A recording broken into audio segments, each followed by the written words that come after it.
Bayram əmi yəqin ki sözümüzə nəzər salıb, cavanlara dəstəyi hamımız üçün əl çalıb.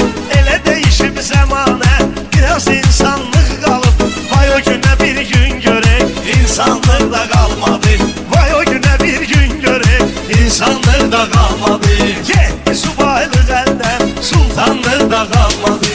Orxan ötüb keçmişük, gör nə qədər anları, görmüşük subayları, həmsinin sultanları.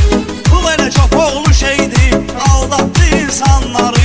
Çox su itirdi özünü, oğlanlıq da qalmadı.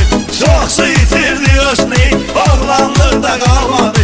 Söktü subaylıq əldən, sultanlıq da qalmadı.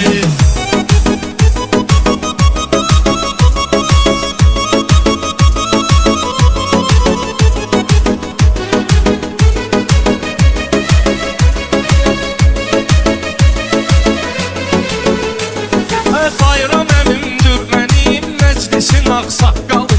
O elə bir kişidir ki, var səviyyə sambal.